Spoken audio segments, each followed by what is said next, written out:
Alléluia, peuple de Dieu. Par la grâce de Dieu, aujourd'hui, je ne suis pas seul. J'ai avec moi la sœur Virginie et le frère Jean ici. Et on continue notre enseignement sur le temps du fiançailles. Amen.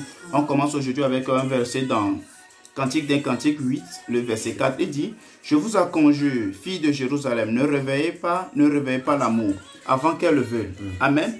Même Salomon a été clair ici. Il dit: filles de Jérusalem, ne réveillez pas l'amour avant que l'amour ne veuille. Donc ce qui prouve que spécifiquement, stratégiquement et bibliquement, il y a un temps pour l'amour. Bien aimé, je suis convaincu que on ne se met pas en fiançailles ou bien on ne se rentre pas dans une relation parce qu'on a l'âge.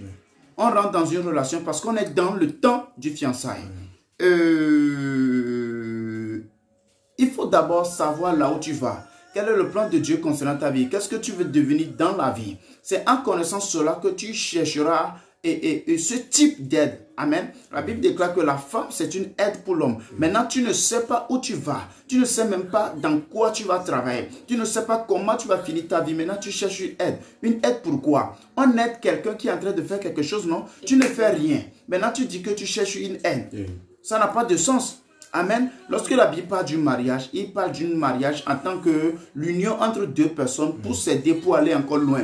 Maintenant, toi, tu n'as même pas encore commencé. Tu n'as même rien. Juste parce que tu es émancipé, tu dis que tu as 18 ans et tu rentres dans une relation. Ce n'est pas normal, en fait. Ce n'est pas biblique. Donc, bien aimé, je veux que l'objectif de cet enseignement, c'est de nous faire comprendre ce que c'est que le mariage, ce que c'est que le fiançailles. Si vous êtes ensemble aujourd'hui, l'objectif n'est pas de se marier un jour, donc je ne sais même pas pourquoi vous êtes ensemble.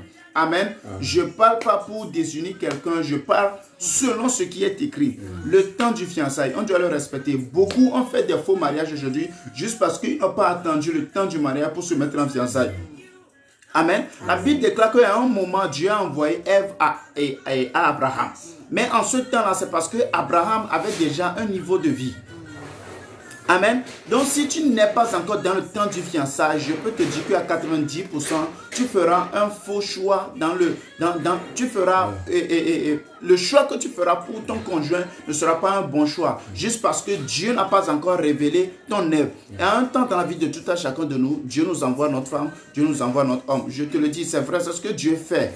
Il envoie au fait. Donc si ce n'est pas encore le temps là, tu te précipites pour aller choisir quelqu'un, tu feras un mauvais choix. Juste pourquoi? Dieu n'a pas encore fini de former ton œuvre, ou bien Dieu n'a pas encore fini de former ton Adam.